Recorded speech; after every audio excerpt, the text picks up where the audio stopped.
জয় জগন্নাথ, জয় শ্রীকৃষ্ণ, জয় শ্রীকৃষ্ণ, জয় Radhe Krishna, Radhe Krishna. Good morning everyone. নাচে গানে ছন্দে চ্যানেলে তোমাদের সবাইকে স্বাগত জানাই।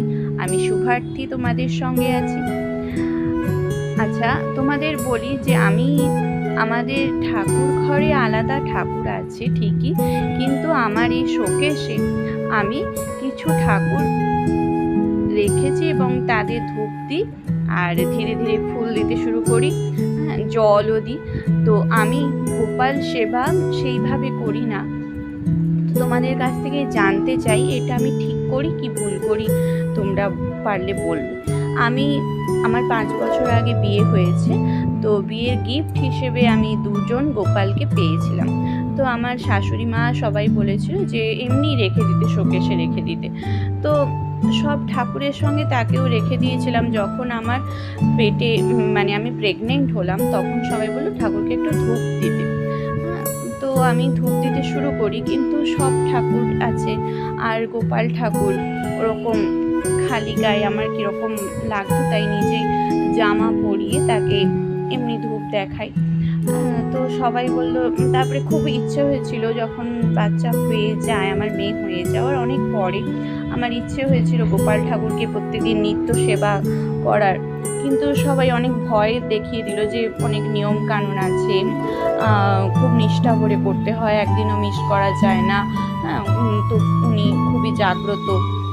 তো সেই সবে আমি পিছিয়ে এলাম। তবে আমি হাল ছেড়ে দেবো না, আমার মেয়ে একটু বড় হলেই আমি গোপালের নিত্য সেবা করব।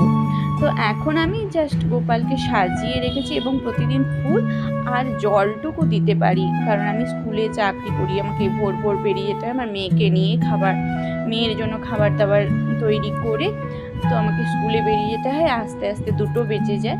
তো সেই জন্য হয়ে ওঠে না, কিন্তু আমার ইচ্ছে আছে, খুবই ইচ্ছে আছে, মেয়ে একটু বড় হয়ে গেলে আমি অবশ্যই গোপালের সেবা করব নিয়ম নিষ্ঠা ভরে।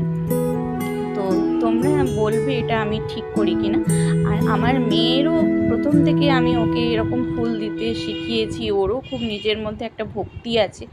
আমি যখন ফুল দিই তখন আমার সঙ্গে এসে আমিও ঠাকুরের গান করি, ও আমার সঙ্গে গান গায়, সব গানগুলো এমনকি কৃষ্ণের যে মন্ত্রটা, প্রণাম মন্ত্র, সেটাও ওর মুখস্থ হয়ে গেছে। কোনোদিন না কোনোদিন তোমাকে শোনাবো তোমাদের। তো ও ফুল দিতে চায়, ও ধূপটা জ্বালিয়ে দিলে ও ধূপ দেখায়, ও খুব ভালোবাসে। তো আমি আশা করছি যে পরে হয়তো আমি গোপালের সেবা করতে পারবো। তবে একদিন বা আমার যখন অসুবিধে থাকে, আমি জল দিতে পারি না ঠাকুরকে, আমি স্বপ্নেও দেখেছি যে গোপাল আমার কাছে জল চাইছে, এরকম আমি কাউকে বলিনি, বাট একটা ফিলিংস আছে, হয়তো সেটা করতে পারিনি বলেই আমি স্বপ্নে দেখি, জানি না। যাই হোক, তো তোমাদের ভিডিওটা ভালো লাগলে তোমরা জানিও, আর কি কি নিয়ম আছে আমি ঠিক করছি কিনা, ভুল করছি তাও বলতে পারো।